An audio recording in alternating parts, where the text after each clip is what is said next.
Right. Okay, so I've started recording and I will share my screen with the slides that we're covering today.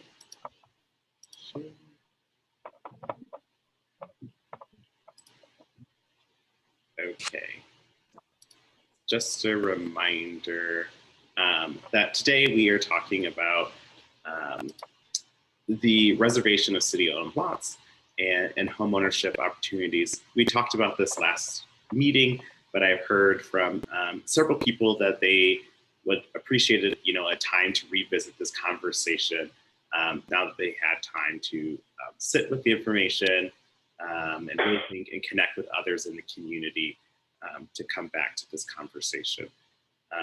So I'm going to give a recap of the things that to introduce this topic again for people who may not have were on the call with us last time, or a refresher for those, because it has been just slightly over a month since then. But our agenda today is just our introductions, which we've done, to go over the reservations of lots, priorities by home ownership, and then talk about our next working group meeting. So as always, please put the following information in the chat. Please put your name, your organization, or affiliation with Woodlawn, and one thing you want to celebrate from your week. So I will take the things in the chat as people just giving their introduction. So if you do have a question, feel free to unmute yourself and just stop me along the way.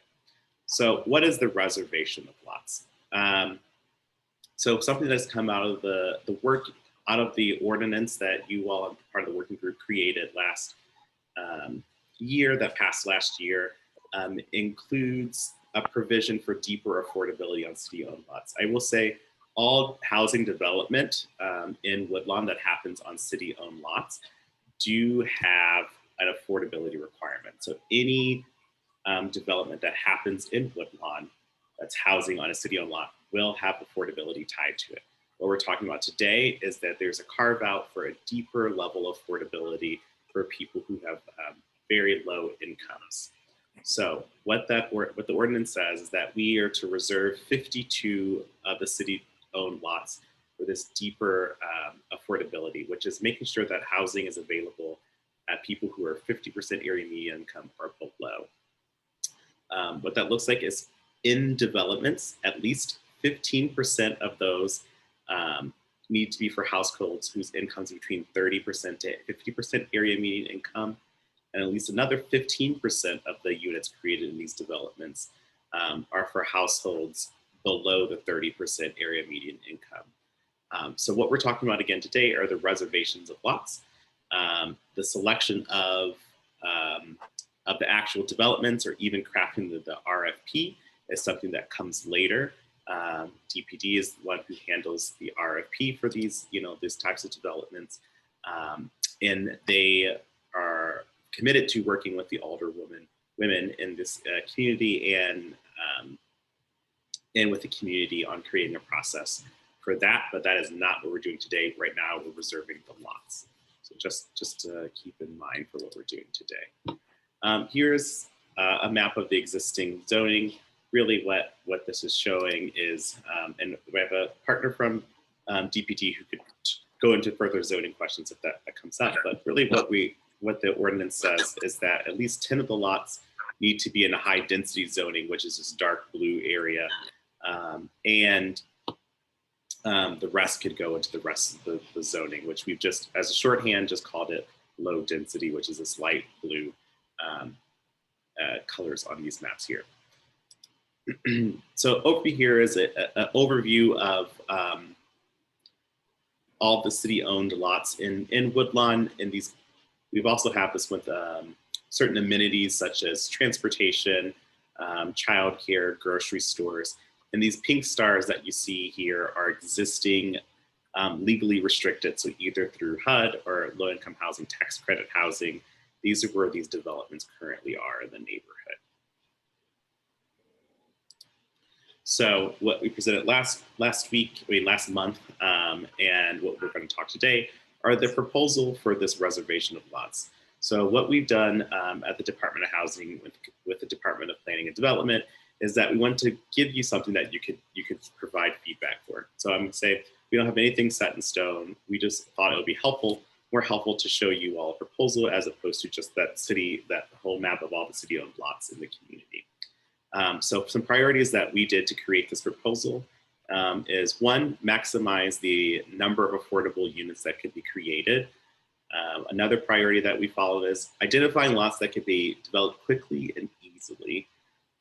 And the third thing is identifying lots that are close to amenities. Something that we've heard throughout the working group is that we need to be mindful of not concentrating things and having things dispersed throughout the community. So this is some summary from what we heard last month from the people who were on the call. So prioritization of transportation is a positive. Ensuring that developments are well-designed, connected to sustainability goal. Ensure that we are not concentrating poverty.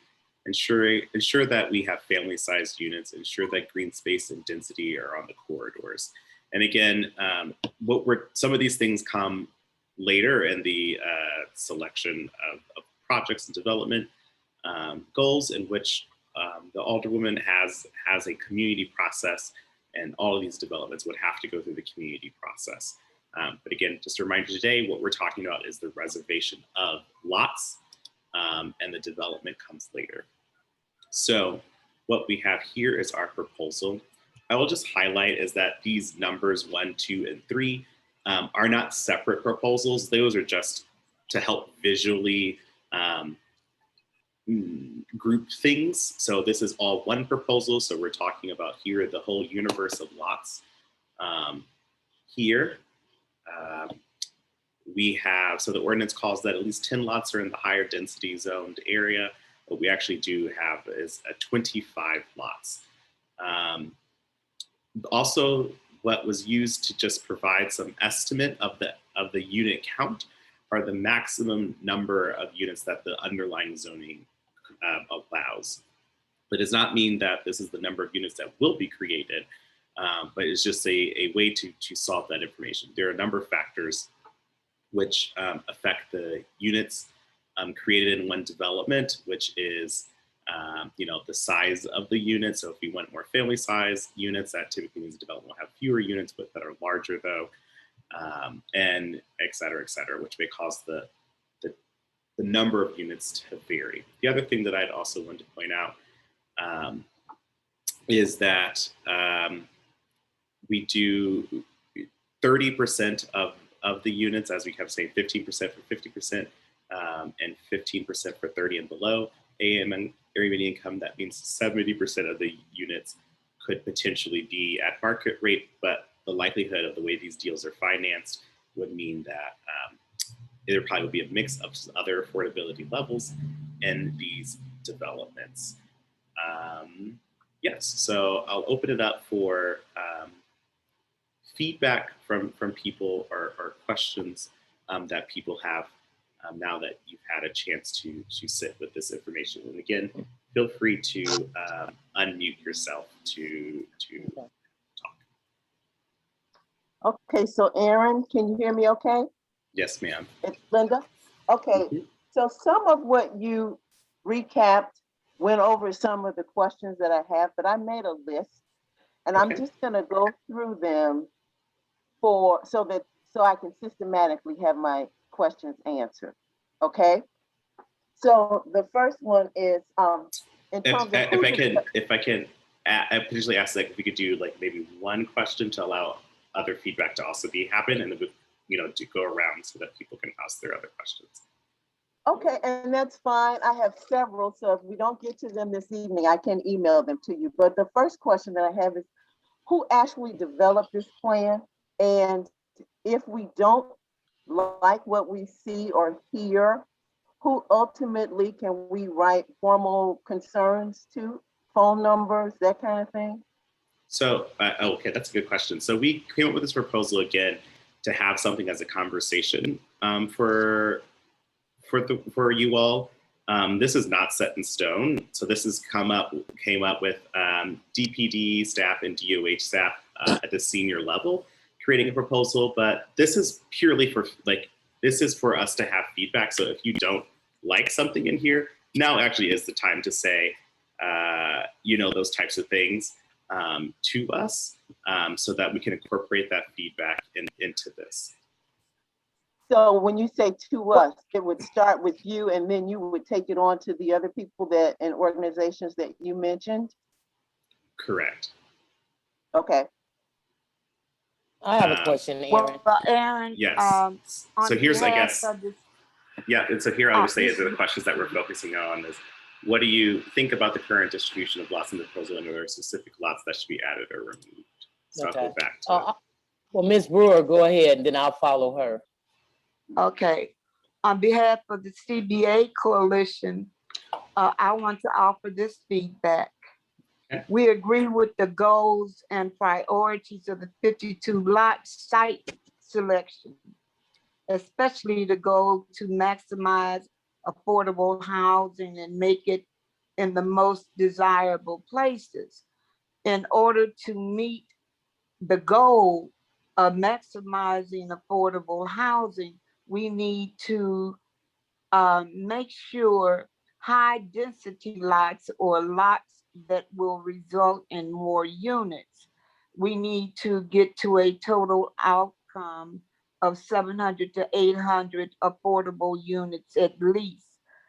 So far, we have identified the lots on 63rd and Ellis and 64th and Woodlawn. It's two lots that should be set aside that can get us closer to our goals. And that's something that we had been looking at. So I hope you take that in consideration.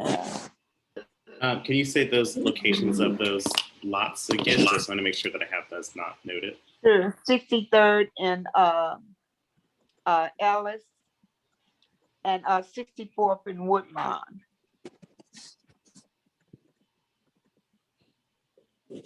Okay. Hi, this is. I was going to go after Ms. Brewer. Yeah, I'm sorry. This is Patrick Brutus from the Department of Planning and Development. Sorry to interrupt. I know that you have been waiting a while, but I just wanted to ask the woman who spoke if she believes, or do we know if those additional lots, which just got signaled to our attention, would yield the additional units to get us from 514 to 700 plus, which are the max units that are being sought. If not, we're going to need more because Aaron has, properly identified the zoning situation, which, that list shows the maximum units that can be built under the current zoning, which doesn't mean that that is exactly what will get built. So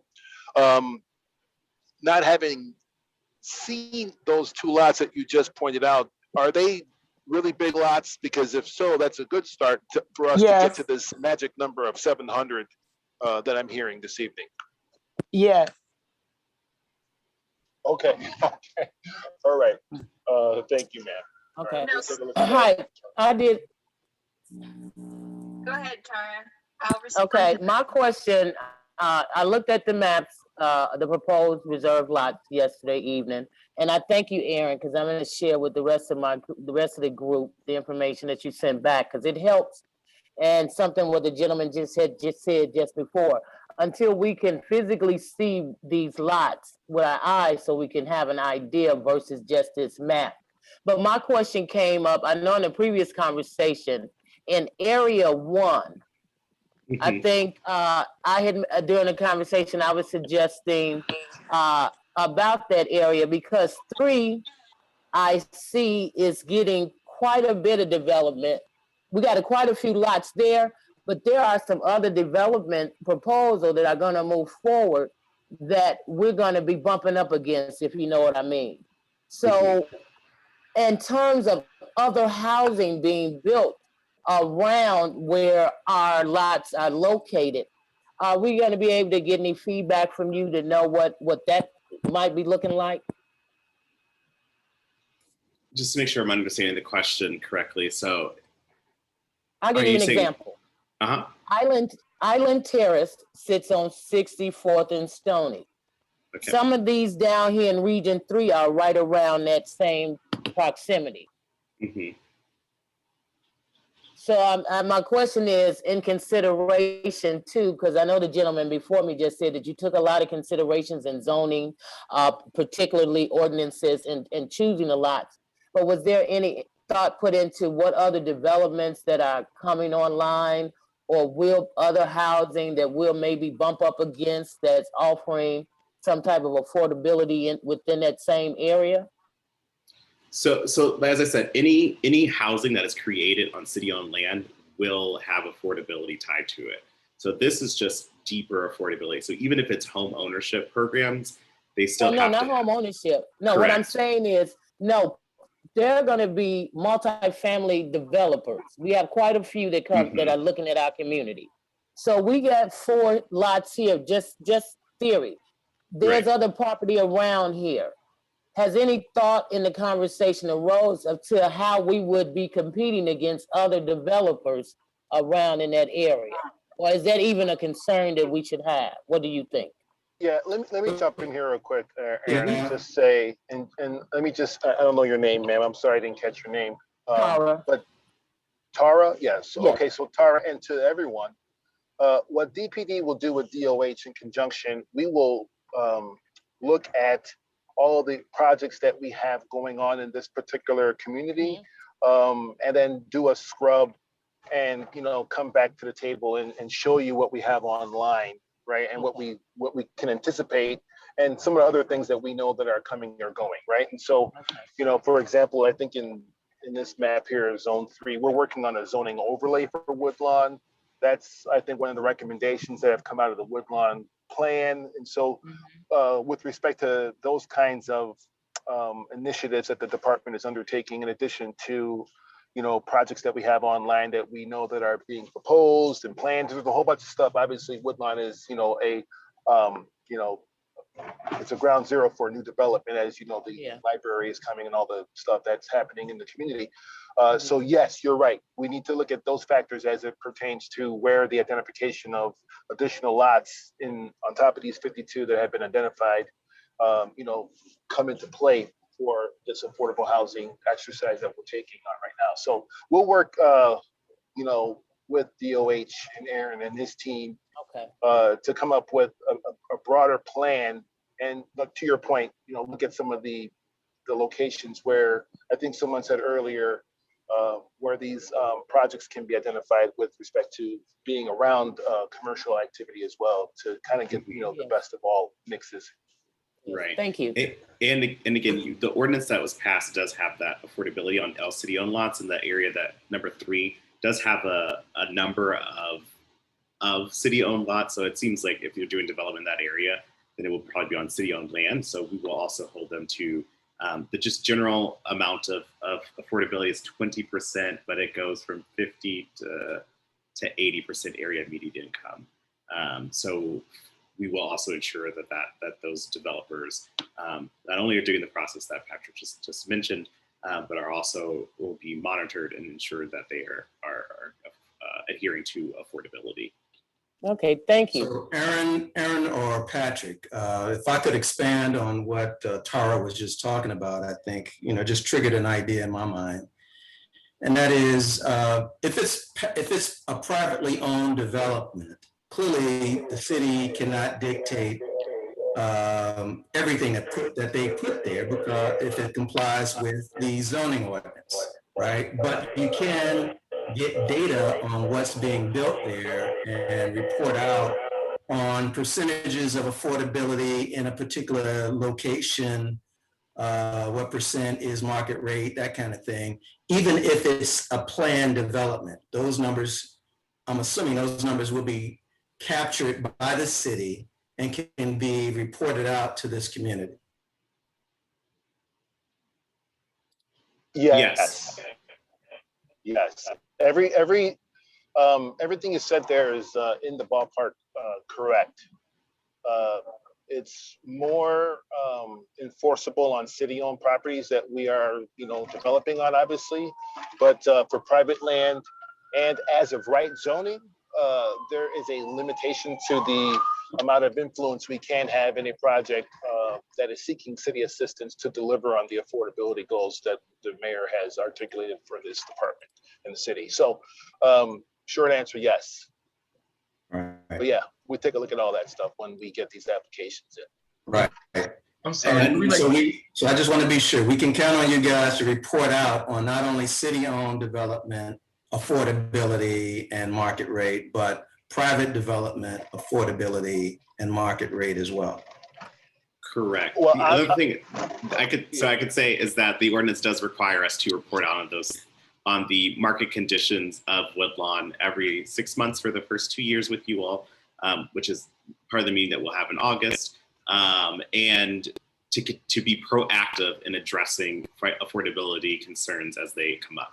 So we are required to continue to monitor the market conditions, the housing, social, economic conditions in the community, and report that to the working group every 6 months, so that we can keep a proactive lens on addressing these as developments come online.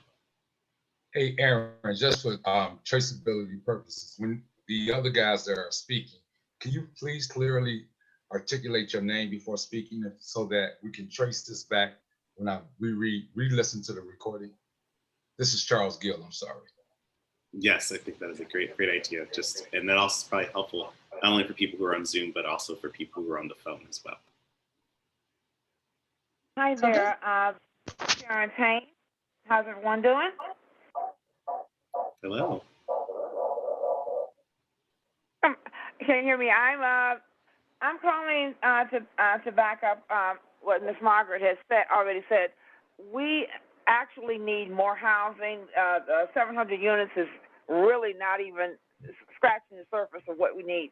We really need more than 1,000 units, and we actually have more space on here. I'm looking at this map than the two spaces we already identified. We have 63rd Street going down there, and I don't see why we can't set that aside for the affordable housing.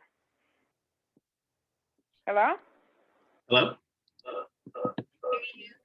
I'd like to elaborate on that as well. Patrick asked Ms. Brewer, oh, this is Savannah speaking. Asked Ms. Brewer if we identified the lots that we named as being larger lots. I have a question around the lots that aren't listed, their projected unit count, because in order to get to this larger number of units, which is needed, 700 to 800 is lowballing what is truly needed in the community. We need larger lots that project a larger number of units. And in looking at, we identified, or we consider high density, we associate that with having more, but I looked at the low density zone lots, and there are lots that are projecting 60 to 80 units as a low density lot in comparison to some high density lots that don't predict that many. Are there more lots like this? Because again, the higher the projected count, the closer we're going to get to a larger number of truly affordable units. And it's truly needed. So Aaron, the Yes. question that I have, is there an equation to determine the number of low-income units that would be needed in Woodlawn? My quadrant leader says that we have enough. The alderman says that we don't. So I'm not interested in arbitrary numbers. Is there some equation or some research that tells us what we need in terms of low-income units in Woodlawn? I mean, what we're using is trying to use the best census data to determine the current AMI of people, where rents are currently. I mean, these are not perfect sciences. To address that, I mean, we know citywide that we have a housing affordability gap of about 120,000 units. That's citywide, based off what people can afford. So the ordinance says, though, that we're to reserve lots. That's how the ordinance is written. The ordinance was not written to reserve or have a goal of unit counts. So the way that the ordinance tries to get at higher units, as Savannah pointed out, is to have the higher density zone ones. So if to get this higher number of the 700 to 800, as you know, we would need to look at lots that try to maximize the amount that can be created. And again, as I mentioned, like those things that also will impact the number of units that are created. And Savannah, we did try to look at, I mean, it's helpful for you all to say, like, here's another, like, as mentioned before, like, here's some large lots, as we tried to look at, the universe of lots, and again, following those priorities of selecting the largest lots that we could. Or some of them may have smaller unit counts, but they're next to other vacant land that may be privately owned, that a developer could, purchase that land from a private owner as well to create more units. So that was something we don't have a control over, is the privately owned land. So we didn't include that in our numbers, but we were mindful in having that next to those. And I just want to highlight for you all, and I'll pull up my screen again, the overall development on city-owned land. One, there's a preference for local developers. So all development that happens on city-owned land, these included, is a preference for local developers. That's people who have a track record of working in Woodlawn or a resident of Woodlawn. Two, that those people all developers have to create a local hiring plan, a neighborhood hiring plan. But then for the affordability, so this is not the lots that we're talking about the very low income lots.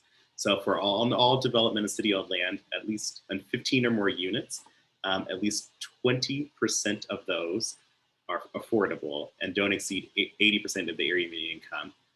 5% of those are reserved for households at or below 50%, and another 5 at 30%. So in buildings with 6 to 14 units, at least 10% are reserved for affordability, and those rents do not exceed 80% area median income. For the deeply affordable, those are the lots that we're talking about right now. That is any development on those, 30%, 15% of those units have to be at people for households 50% or below, and another 15% of those units are at 30% area median income. So I'm just letting you all know that there are affordability restrictions. So these aren't the only lots that will be affordable in Woodlawn. Any development on city-owned land will have that, but this is that having a larger number at that deeper affordability. But the 50 and 30% are represented in those in developments that also aren't in this area that we're talking about. So Aaron, I think it's important to point out that everybody, since we're getting into these numbers, and this is Dwayne Bailey speaking, as we begin to get into these numbers, and I'm hearing, some of the folks on a call talk about 1,000 affordable units and all of that, the location of units and all of that is going to be very important to this discussion and how we proceed, I think. And, as we have a cluster of affordable units without some sort of mixed income branding to the development, that will speak volumes in terms of what kind of businesses might locate there and what other kind of amenities ultimately get developed. And there are studies out that talk about community planning and things of that nature. I can remember the CHA model was 30%, 30 and 30, right? Something like that. So as we plan this out for a block or an area, we need to also consider what's currently there, plus what we're adding to that number in the way of affordable units. And I might add, this is Naaman Freeman with Bloomberg Associates. And again, we've been supporting DOH and kind of putting together, and facilitating these presentations. I would add that one of the things that DOH and DPD considered was how quickly these lots could be developed, right? And so the number of units is extremely important, but I think what's also important, given the trajectory of the neighborhood and how quickly prices are appreciating, is the ability of these lots to be developed quickly, right? Because a lot that is developed within 6 months to a year and provides units, in that timeline is very different than a lot that doesn't get developed for another 5 to 10 years. And I think that is also the assemblages or the pairing of lots that are adjacent to one another, and the identification of lots in prime locations where it may be easier for a developer to, get assistance or maintain or, procure financing was also considered in a lot of these discussions in this proposal. So, Aaron, if you want to speak to that, or if there are any questions about how that was considered, I think that's also an important point to highlight. So can I ask the question?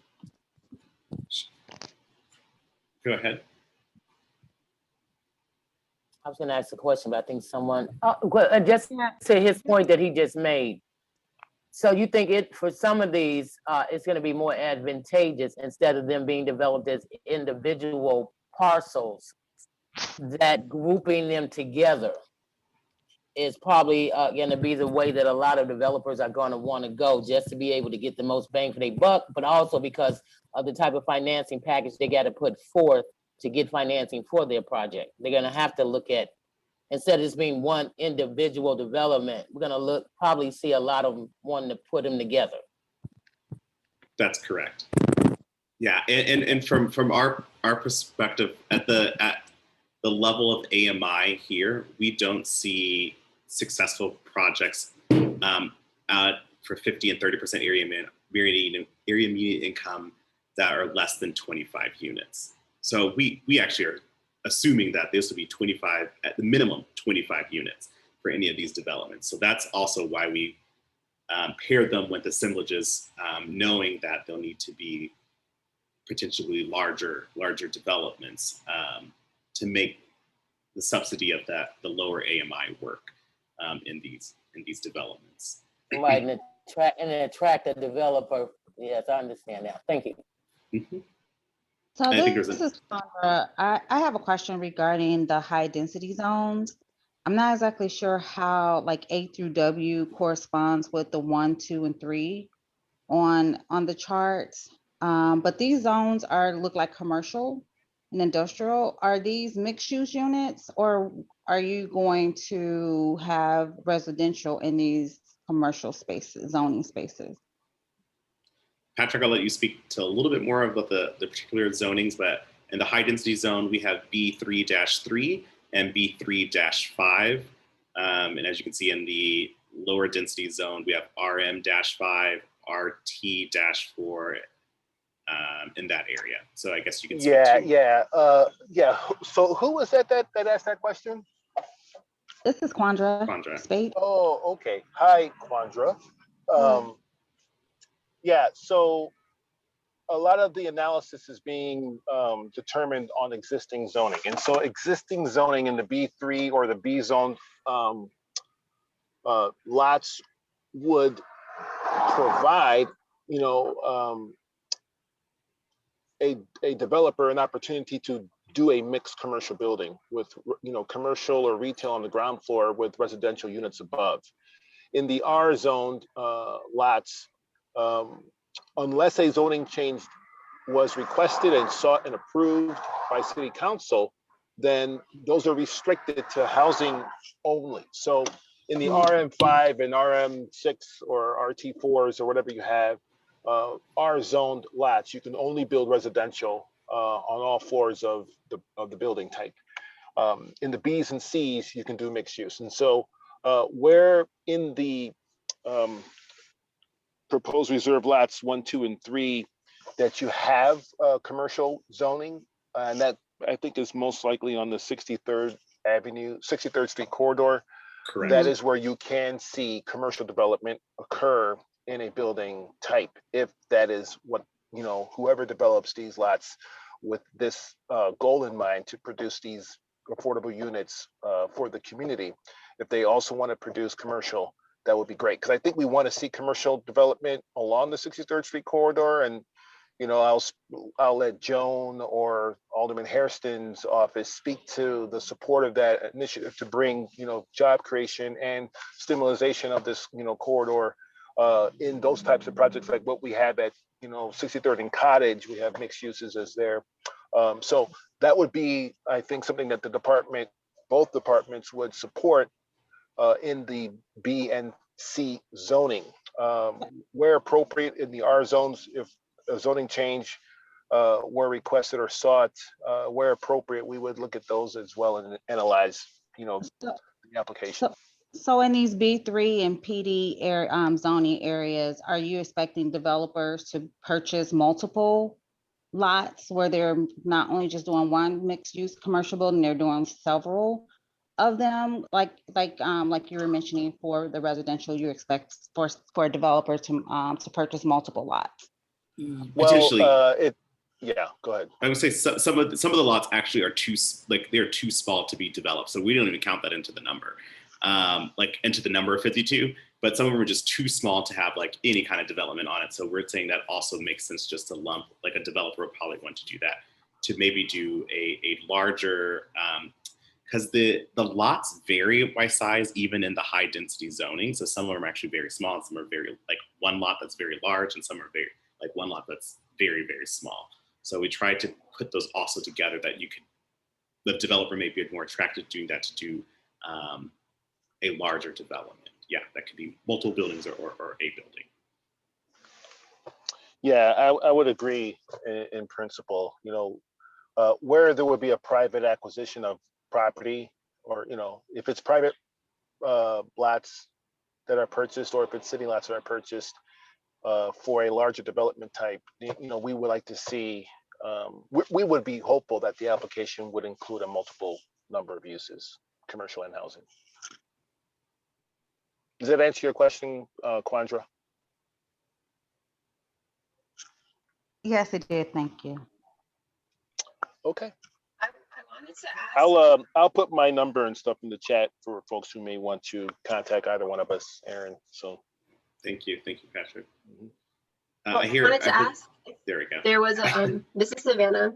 I wanted to ask if there is a timeline that the city has projected for when these reserved lots will be finalized.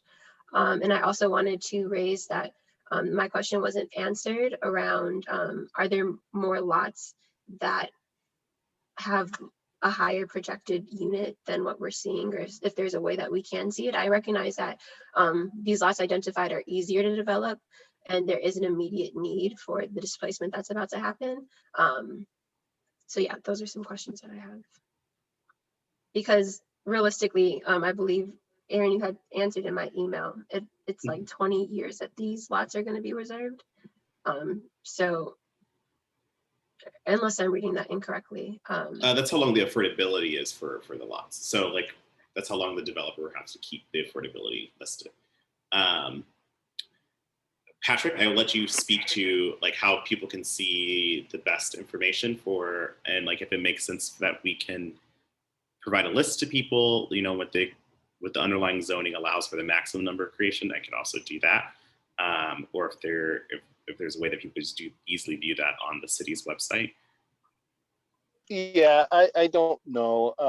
Savannah, can you restate your question? Because I think you're asking a question that you feel like you haven't been answered. So like, Yes. I want to try to answer your question. Can you restate it? Because I think you're asking for something that's in the nitty-gritty area. What are you asking exactly? Sure. So I'm asking if there's a way where there can be a transparency with how many lots or how many projected units would come from lots that aren't selected right now, since we're only seeing the projected units of the 52 lots. Yeah, so we would have to do a complete zoning analysis, right? And I dropped in the chat there, like, someone said 1,000 units is what I think the community, at least the folks on this call, are really aiming for, and not 700. And so, if that's the case, then obviously, the city has some more work to do to identify, additional land, right, to be able to satisfy this number. But, I would caution everybody on the call here that if we say 1,000 units and we get X number of lots and we do the max, floor area and do all that per the zoning, then that will, reduce the size of the unit count. So we have to, kind of think about that as well, right? So we wouldn't want a 700 square foot, 1-bedroom unit for everybody, because we're maxing out the building and we're doing, the max number of units per the zoning, right? And the lot size and all that. And so we would get, quote unquote, 1,000 units, but they may be of the smallest, square footage allowed, right? Which is the gross floor area. So we want Exactly. to look at that. So that is a hard question to answer without a complete zoning analysis, which can't occur until we have a greater understanding of the universe of land that we could actually look at in this community within, these boundary areas. Because again, we have other projects that are, either being proposed or, there's projects that we probably don't even know yet that will come to us in the next 6 months or so.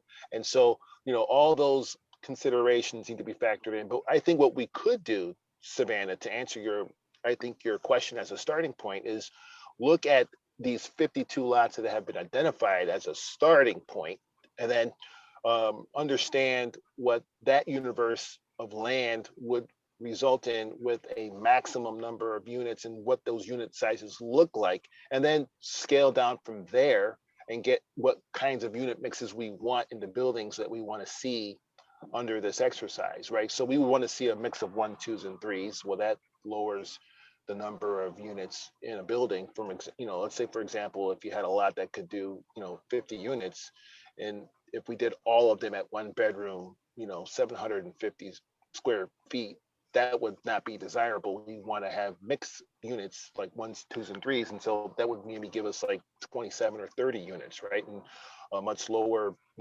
building and much lower unit count. So like we want to kind of do that analysis. And so I think you got to give us some time to do that. For Now, sure. no, that is what I think, you're asking for, which I'm sure other folks are also curious as to what that looks like. And so I would say that would be a place for us to start inside. And so we'd have to connect with our zoning division colleagues and just kind of take a hard look at that and come back at the next meeting with, some kind of, responses for you that at least give an indication of how much further we have to go to get to these magic numbers that are being talked about during this meeting.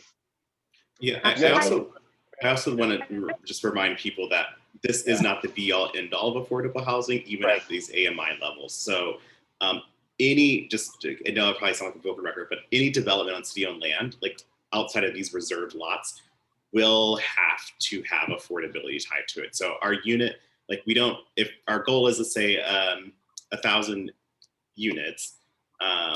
Truly affordable units. Correct. And so Then you're adding a number, yeah. Correct. We still will be continually to add more for other developments that come online. So I just want to remind people of that. I'm not like there's no time. I mean, like we can make the timeline for this. I'll just say the next step after we've completed feedback on this part here, it will go through. And again, this has been created with senior staff from DOH and DPD.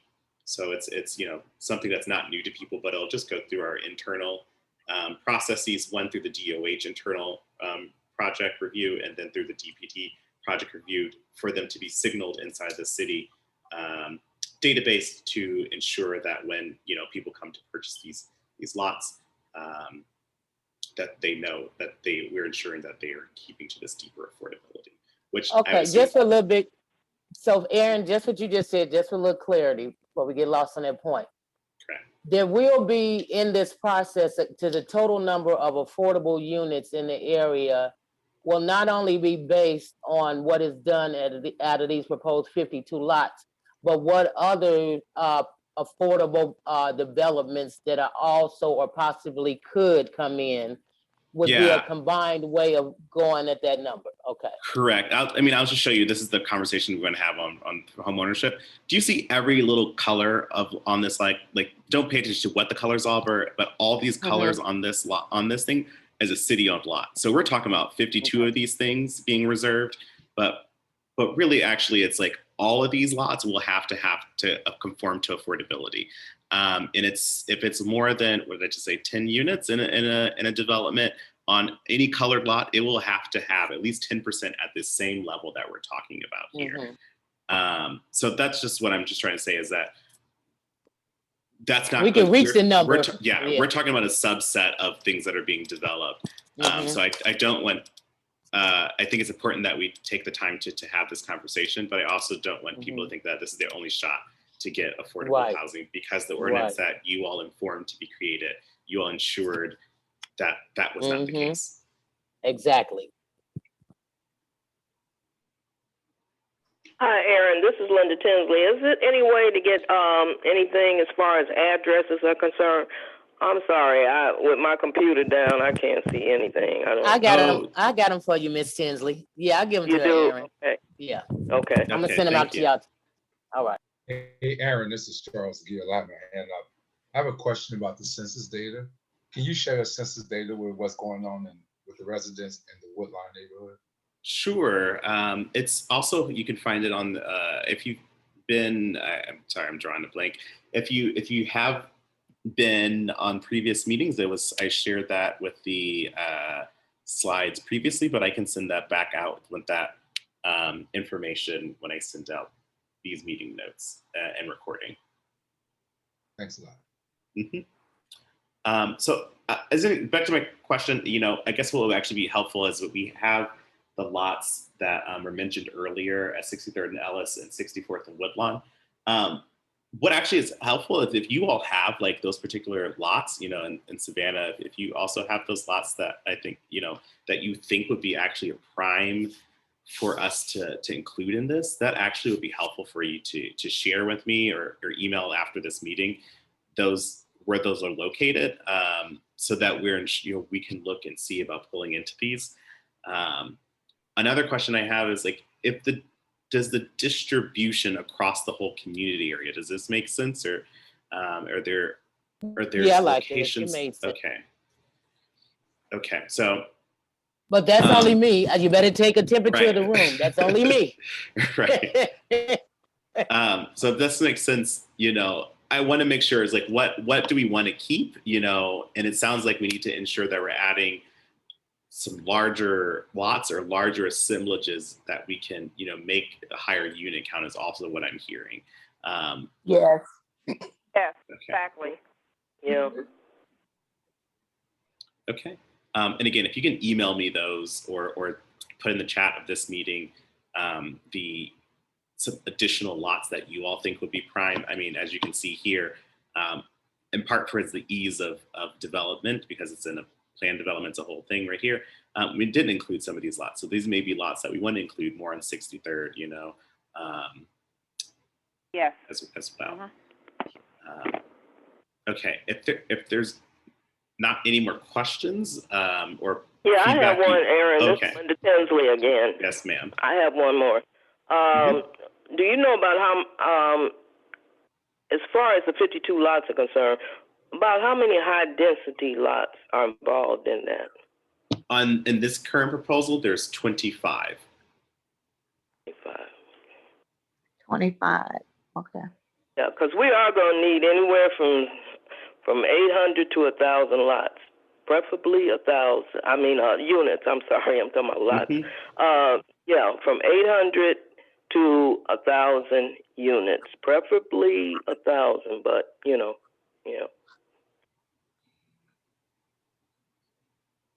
Absolutely. And we identified, I believe it's one, and that's another thing.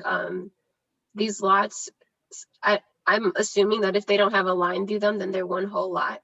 But the lot then on 63rd across from, or diagonal, perpendicular to Ellis, that looks like one entire lot at high density. So we definitely wanted to secure that.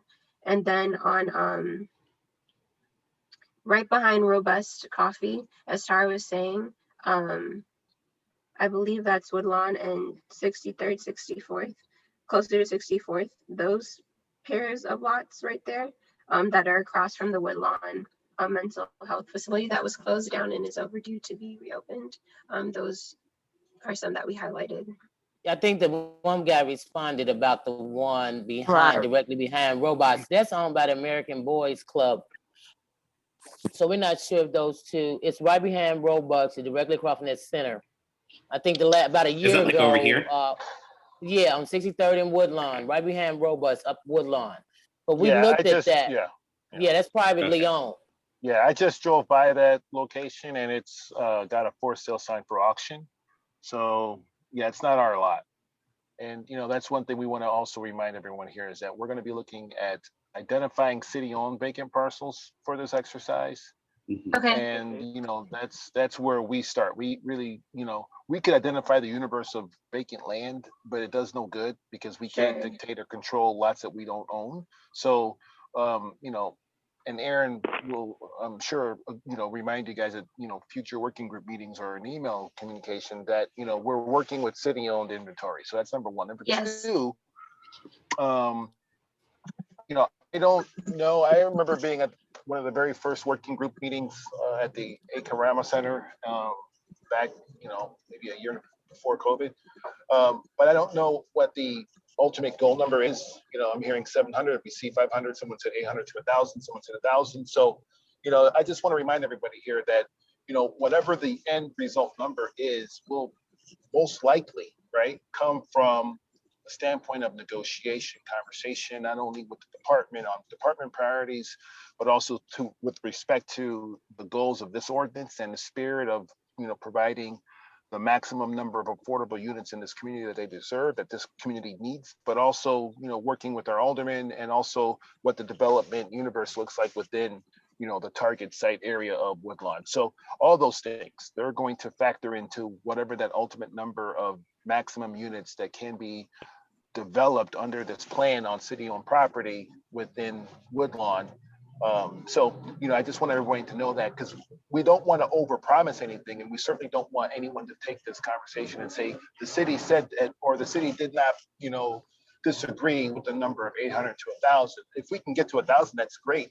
That's the will of the group, the city council, and all the city departments and folks and stakeholders. But like if we can't get there, and we can get to like 800 or 750 or 920 or whatever those numbers are. We shouldn't overpromise, but we should continue to work toward the maximum goal and the maximum lots that we have available to, commit and reserve for this project. So I just want to also state that as well, because, vacant lots are a commodity in some communities. In Woodlawn, this is a great community to develop in. Obviously, you guys have a lot of stuff coming online in the next, so many years. And this is going to be the Woodlawn of tomorrow that we develop, but also the Woodlawn that we preserve for those who are living there right now for tomorrow as well. So I think you have that commitment from DOH and DPD. Yes, and I'll just agree with what Patrick has shared. Just don't want this to become the Hyde Park South, as the way the University of Chicago looks at it. And I'm very much afraid of that's what might be happening. So that's why we are very much pushing for the most housing that we can actually get here. More bang for our buck. And this is Ms. Payne. Thank you very much. This is Joan from the 20th Ward office. I just wanted to speak to a point that was made earlier, which I actually think is a good idea, that we need to have more information on the lots that were not on the proposal. To be fair, I do like, obviously, how the lots were dispersed. I like that there are more higher density lots included than the actual ordinance said. And that also, as was stated, some of the low density lots also allow for a high number of units. But I think it is hard to give feedback on the proposal when you don't know what else is out there. And obviously we know that there are intentions for other development across the Woodlawn area, but this right now is the priority. And so there's no reason why those projects can't take into account whatever we decide through this conversation. So I think we would like to do that. Absolutely. Yes, and I mean, this, as Patrick mentioned, how we could kind of get to that, but we can work, internally trying to get, I guess, kind of like these approximate numbers. Again, these aren't, it's just the maximum what the zoning allows, but I think, I guess, even providing that is helpful because that's more information than what people have currently. And Patrick, I can work with you to get to that. we can do that. I also do want to say I see there's a hand raised, and so I'll bring that up. But I do want to make sure that we allow some time for the home ownership conversation. And if nothing else, like at 7:05 or 7:10 to have that conversation, to make sure we have enough time to have that conversation. But Lena, I see that you have your hand up. Okay, so I think it will lead into this conversation. I just want to make sure that when I pass this information, I have a clear understanding. So when we say affordable housing on these lots, we're talking about renters and ownership, right? Currently, we're talking about rental housing, and then ownership is maybe the next conversation that we talk about. Okay, no, that's what I'm saying. But for the vacant lots, we're talking about both. In the whole universe of vacant lots, yes, we're talking about both. Okay, so we're talking about ownership. Affordable homes for renters. So that's when you did that breakdown of how many units they can do, and it goes down according to income. So can I ask a very how can I say this question? Even though you gave us the percentage, how does that translate dollar into amount? numbers? If you can email that, you don't have to tell it to me. So, because Okay. when people ask me, I want to make sure they understand what that dollar amount looks for. Because I may be some people where they want to get ready to prepare to want to apply for those, so they can start working on that stuff now. Okay, yeah, no problem. So if you can email that to me, that would be great. I'll send this out in the email as well, but just so people know that the numbers we're talking about. So at 30% area median income, we're talking for a family size of one, so a single person, that's 19,000. Like they cannot make more than 19,600 a year. For a family of four at 30% area median income, the maximum is 27,950. At 50% for a single person, that's 32,000. And for a family of four, that's 46,600. So that's the dollar amounts that we're talking about. But I'll send the AMI chart also with our notes from this and recording from this meeting, so people can look at that just to have that as a frame of reference as well. Thank you.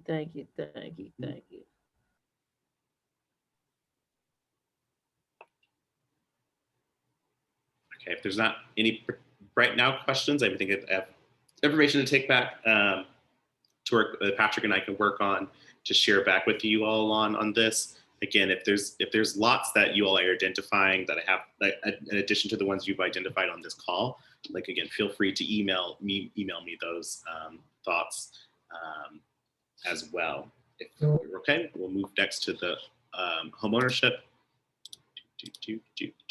So here's the home ownership map.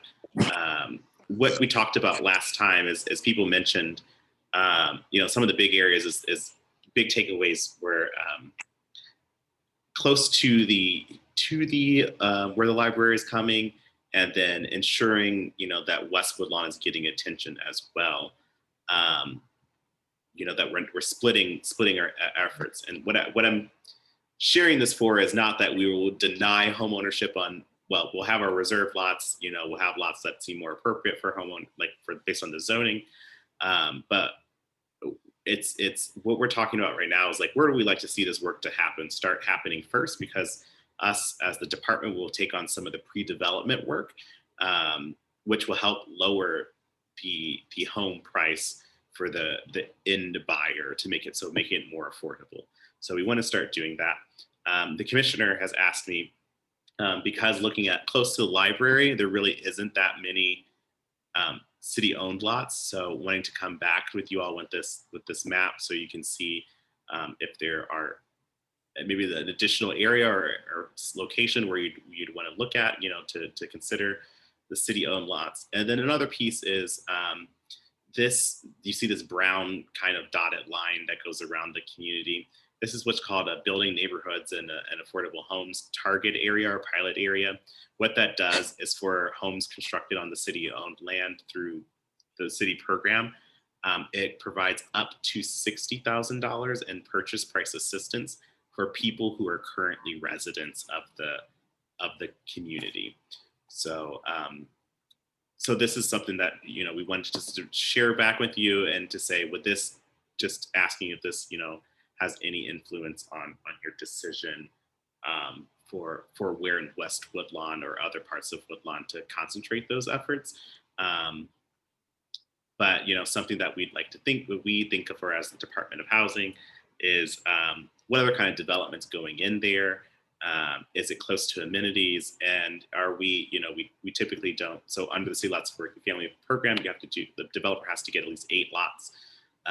But we also try to think of not doing scattered sites where it's, a developer is picking a lot here and then a lot over here and then a lot over here, is that we're trying to really build in a block. So those are some things that we think about from the Department of Housing perspective. But again, looking at the universe of city-owned lots in the Banna area, does that just want to know that changes your feedback, or is there any other things that you want us to consider with this information? So Aaron, this is Charles Gill. So you said it's you have funding up to $60,000, but you didn't say funding of what instead of what percentage of it? Purchase price assistance, so that's helping with down payment assistance, affordability gap or appraisal gap, closing costs as well. So that's what that comes with. It's for people purchasing these homes, and it's for about 20 homes. So we have enough to do that for about 20 homes. Yeah. Okay. So my specific question is priced at what cost? It's for people at 100 that cannot exceed 120% area median income. So that's a household income for a family of 4 around $111,000, which that breaks down to about, that helps a lot. I got you. Mm-hmm. So yeah, obviously we're saying we're doing this work, this pre-development work, that'll lower the cost to hopefully make that affordable to people who make less money than that. Thanks a lot. Correct. So Aaron, this is Dwayne. What's the range for that AMI for home ownership? It just cannot, 120% AMI. It cannot exceed for our programs, cannot exceed 120% area median income. So is that 80 to 120? Typically, we see home ownership as most successful for 80 to 120 because that's only because people have to, it's the maintenance cost and the other things that comes with home ownership that you don't have to factor in for rental. So typically home ownership programs are targeted to people of 80 to 120 at affordable home ownership, 80 to 120.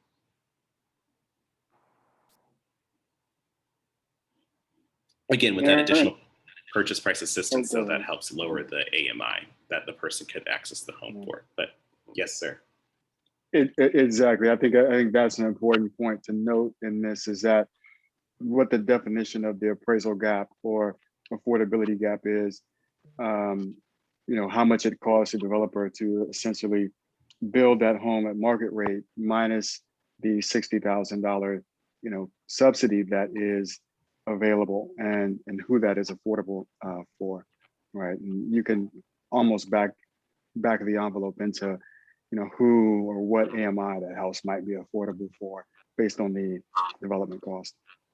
Correct. Which is why we're trying to figure out where these the pre-development work to help lower that cost even more.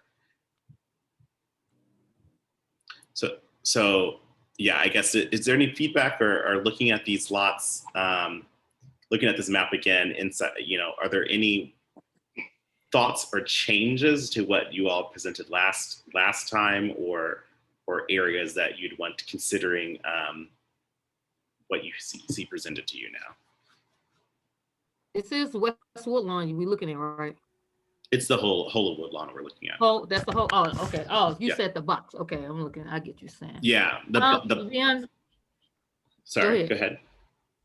No, so I'm think anything. West Woodlawn got about 1 billion lots. So, I mean, I think who will be more particular would be the other areas, but we got so many. I mean. It'll help a block out to put a home on affordable home on one of these homes to balance out what's going to be going on or what already is going on in our community in West Woodlawn. Mm-hmm. Is there a certain block that you're thinking of, or certain target areas? So Aaron, show Cottage Grove and speak to, I think that might help what Lena's point is. Where's Cottage Grove on the map? Because it's hard to. I can try to zoom in a little too. Yeah. Yes. Does that get at it? Does that get at it, Lena? I think. No, I mean, I know he asked me, but I mean, as I ride my bike in West Woodlawn, so when I say West Woodlawn, I'm talking from 63rd to 68th from King to Cottage. That's different from 63rd to 60th. Like, it's a whole different type of, in my area, man, it's vacant lot after vacant lot after vacant lot, but most of them could be privately owned. You understand what I'm saying? So it's a lot of vacant lots in this area. So I mean, so it's not a particular block. All of them can use some help. So like on my block, shoot, that's probably 10 vacant lots already. And I'm on 64th and Vernon. I know for a fact, 3 of them, about 5 of them are privately owned. And then you go down to 63rd, I think those are 2 are maybe city 3 owned. So again, I think it depends on, as a community, what we're trying to do and what are going to be the other amenities where we put them at. But we don't really have that kind of privilege because all the things are not working together. So, you know, I guess when I guess I would say when y'all determine the people who wants the lots, are you guys gonna come to us and say, okay, so the developer want these lots, right, in this area, so we can really see, okay, he want to go on Langley, he want to go on Cottage, he want to go Vernon. Let's look at that and see how that works, because right now I'm not specific. Right. Yeah. So I think the advantage that we have currently is that if we're doing this pre-development work, I think that is where we'll see developers be want to go first, because it'll be cheaper for them overall. So I think that's the beauty of this moment is what we've been doing for the past few years is holding land sales for. So we have a lot of developers that want to, they're happy to get anything because, land is just so expensive, and Woodlawn and city owned land, is for $1. So I think the beauty is that we can take this time to say, here's the areas that we want to prioritize this pre-development work, and that will probably guide development to happen there first. So that's what I was like, if you have particular blocks that you're thinking of. I'm gonna think on that. I can. I'm gonna take a day or 2 to think on it, and I'm gonna email you according to looking at this map. So Aaron, the red boxes or red squares. Yeah, don't worry about the colors. I mean, that just means it's more mixed use, more land for mixed use, as in around the corridors. So I'm trying to identify the lots then for housing development. Where are they? It's these like yellow squares. Yeah. So we probably don't. But there are single family homes on 63rd, but that's not the typical type of development that happens on the corridors. So I guess because of the size of this, I can't see any yellow, very little yellow west of Cottage. So I mean, I can see it. It's not in that brown. I see what you're saying, that light stuff highlighting it. So I can see it. Yeah. It's the brown. It's the brown. Yeah, it's the brown dotted line. That's the Bina area. So yeah, it would have been better probably if the whole this brown color was the underlying color. So it's actually like on my block. There's a number over on inside of the Bina area, which is I guess probably why they drew it that way. But there are it probably over here. There's actually not a lot of yellow, and it's probably private. Not probably. It's guaranteed to be vacant, like privately owned land, or owned by the Cook County Land Bank. Right. Which is not qualified for this program. So is it possible, I don't know, can you email this? So I can look at it, like print it out, actually look, because it's kind of hard. I'm old. Yeah, no problem. My eyes are like, I'm like, Dwayne, where the yellow at? I get it. You like, where the yellow? So Aaron, I need your glasses. Where your yellow? Okay. So Aaron, if you can email that to me, I'll be able to better look. Because like I said, I bike through the neighborhood. So once I look on the map, I'll be able to know, okay, that's that house that's like that vacant. And you know what I'm saying? And then I can also ask some of my neighbors, what do they think? Right. So Aaron, in your conversation earlier, you said that there's only 25 homes available, although I see like 1,000 yellow spots. Hold on, say that one more time. You kind of been quiet there. I said in your earlier conversation, in my notes, I got down here, while I see 1,000 yellow spots, there's only 25 homes are targeted for affordable. No. Sorry, I misspoke there. I'm saying we're going to do some pre-development work, and there's purchase price assistance for about 20 homes. So regardless of the purchase price assistance, like all homes that are, not all, a majority of the homes that are created through city lots for working families, 75% of the homes created through city lots for working family have to be affordable. Only a quarter of those can be market rate. Okay, thanks for the clarification. Yeah. All right. Let me ask one more question, is because, Sure. I'm familiar, but not. So let's take, for example, say, give me an estimate when you could say hypothetical, we can start working on building these homes. 18 to 24 months. Okay, say that, right? Okay, so that means that if we do that, say like if I know some people in my neighborhood who, they need to begin to preparing for this. So you saying it may take about like 24 months to get this few years. So I can tell people, look, this coming in the neighborhood, start working on your credit, getting your jobs together, getting all these things together. Because in 24 months, maybe a little longer, you may have an opportunity to get an affordable home and get all these things in order, I mean, right? that would be the ideal. Yes, that would be ideal. Yeah, okay. I'll just make sure, because I'm for that. Like, I be trying to tell people, like, y'all make sure to start getting ready. So like, if I want to go over to Parkway, be like, look, Parkway, some of y'all want home ownership. This is the time. Y'all want to get out the Parkway, but own your own home. These are the opportunities available for you.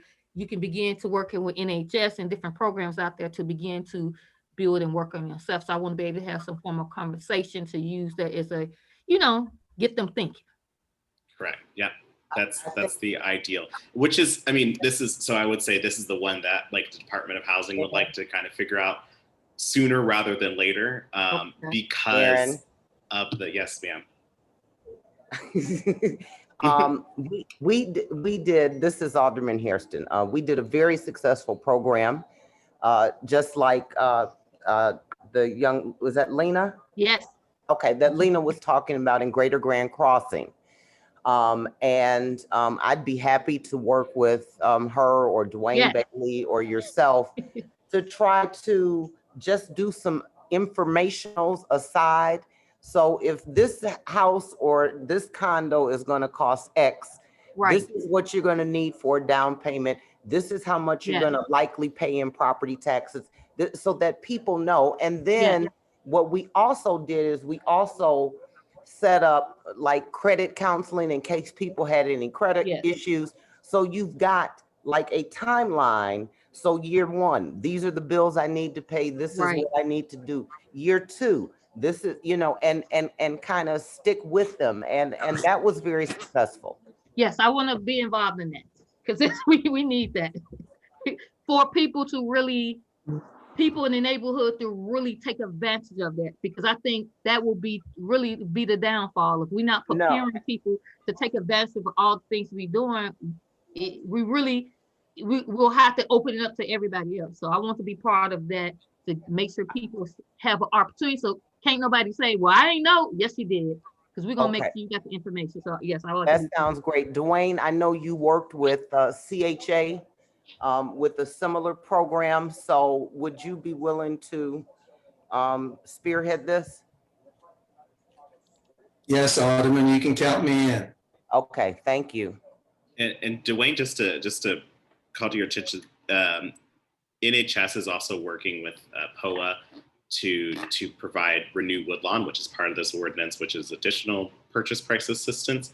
And they have also, I bet they would be willing to work with you all on this as well, in connecting that program. That's great. Yeah, because we've done it before. We don't need to reinvent the wheel, and it has been successful and it works. So I've reached out to both, Aaron. So I guess the issue is, have NHS and POA been given the green light, the contract. They have to move not been forward. I able know to green home- light. Yes, no, The that's home not. That's improvement grant, we're waiting for that. Summer will be over and the homeowners won't be able to repair their homes. So what's going on with that? yeah. So we're working About to with get on a letter writing campaign, man. I What's going know. on? We're working with Alderwoman Taylor's office to address the funding source for the homeowner improvement grant. So that's where things have shifted a little. Okay. Just to make sure that we have the best funding source aligned. Can I jump in on that? Because while we was on a phone call, I got a phone call from an elder asking about that same thing. And they're in dire need and getting some repairs on the house. So when you talk to her, tell her they're in need. Because I just happened to have one call me on the phone asking me a question about that while we've been on this call. So that's very important. We've been putting the word out there. Yeah, people are waiting. Yeah, they're waiting. She called me and was like, what's going on, Ms. Lena? You're always talking about this stuff. So I can't be giving them information. And she said she got a letter saying she may have been approved, but it had no phone number on it, just a person's name. And she don't know who to contact. There's no, I would say we have not sent out any information for that because we're still deciding on getting the funding source to get out of the way. Okay. I'll also say is I do talk to people from Woodlawn, call my office number, Right. like residents of Woodlawn, which is feel free to share that information with people, Okay. and I can put that in, I don't know if my office number on top of my head.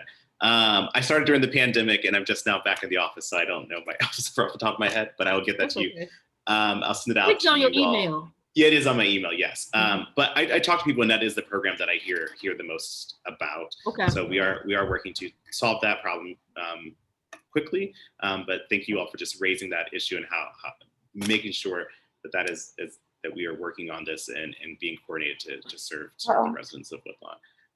That's going to just say is like, because the timeline for construction is a long period of time, and these land sales have to go through city council. This is one that has maybe a faster turn or like maybe timeline than the reserved lots is because we would, like to hope, that people can be getting ready because how long it will take even after we've got this decided. So if you all, I will ask that if you can provide your feedback for the home ownership component within, a week of me sending out the information. So that's, I'll get it posted online on our website and send it to you, but I'll give you like a week turnaround. But it will be helpful if you all can provide, like geographic areas, or I can provide a proposal from the department to say, here's what we think. But I think it's best for us actually for us not to do that, for you all to provide where you would like the department to guide its work.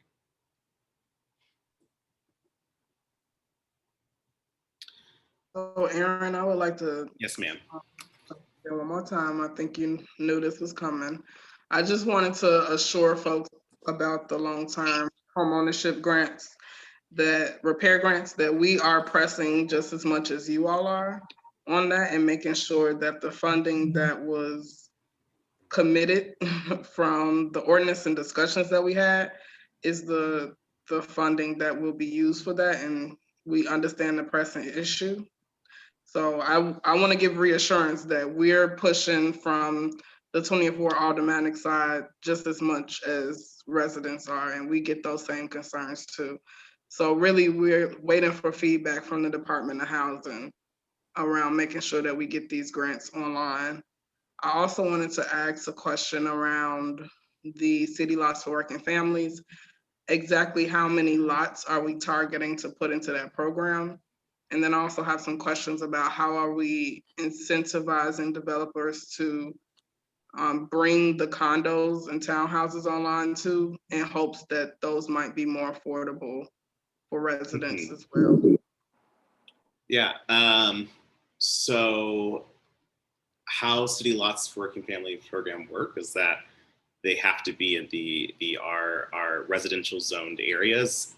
Developers fill out applications and they work with Department of Housing and Department of Planning to bring that online to get their application approved.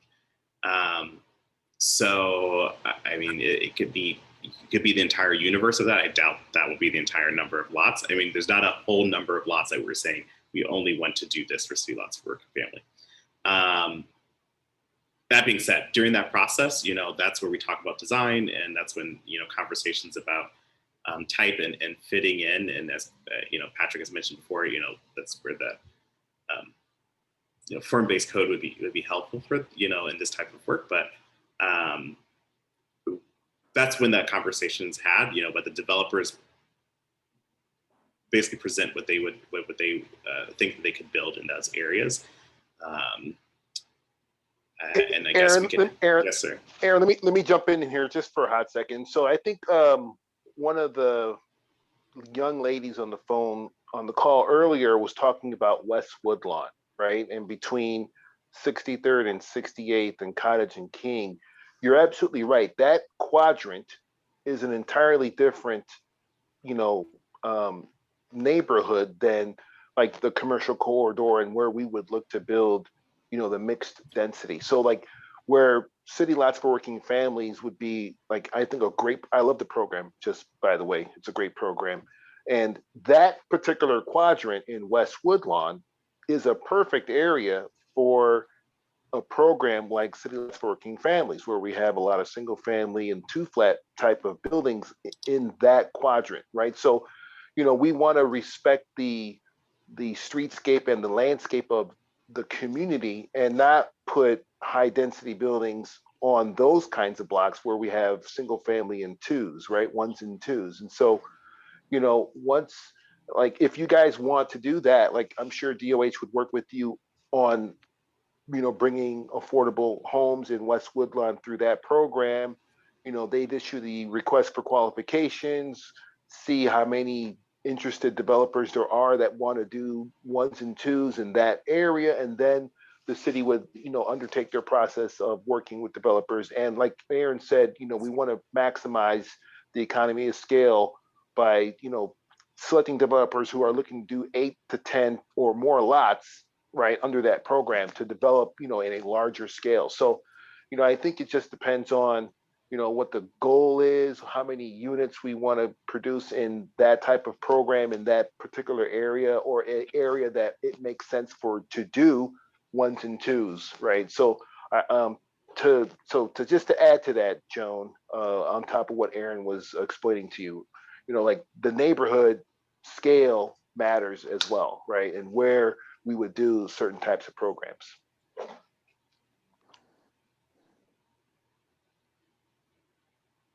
I get that. I guess I'm still a little lost on how we will be incentivizing some of the condo development, as well as townhouses. Joan, the answer is I don't know exactly. I can find out.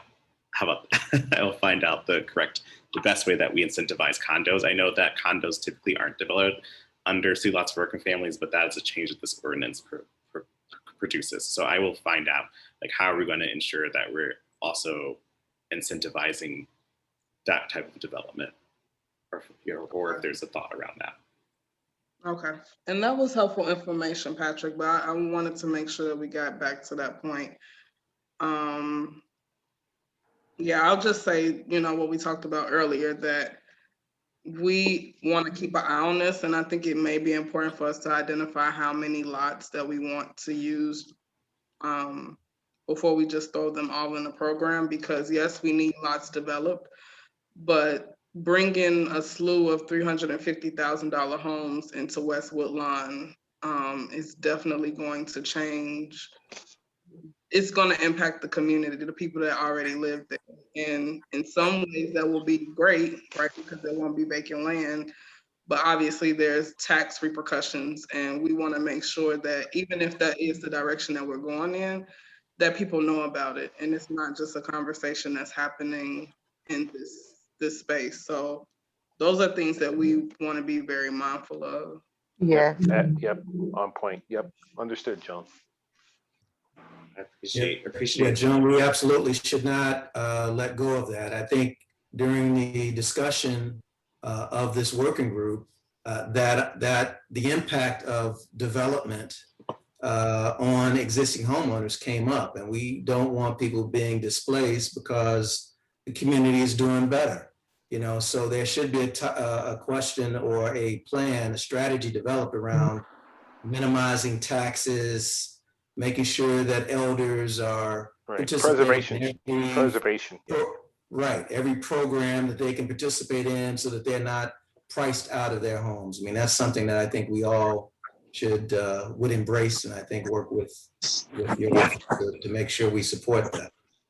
Also, can I add that even added to that, a lot of people on my block, they talking about selling. So before they bounce, you know, give them a reason to stay. Because I spoke to like 4 of them, like, well, we gonna sell. You still staying here, Lena? I am. And they're the elders in the community. They just like, we're just gonna sell, but because they not quite sure what's going on in the community, because they see what's going on, any incentives to, you know, I don't know if it's incentives, but so they can know they can stay here because the community is changing for the better. Just wanted to add that as well. Yeah, and I want to be mindful of time. I appreciate all of you all taking time out of your Tuesday evening to have this conversation. Yeah, I mean, what's very clear about me working on this project that the people of Woodlawn care about their community deeply and have cared about it for quite a long time before there was a library announcement. So what I will do is I'll bring back these questions. I will try to get answers for you all and respond and send those questions, the responses to these questions or resources out to you all within the next 3 days. If you all could send me, you know, where you think, again, certain blocks for the city lots working family programs, we could target that work, or lots for the reserved lots that are larger lots. That would be helpful.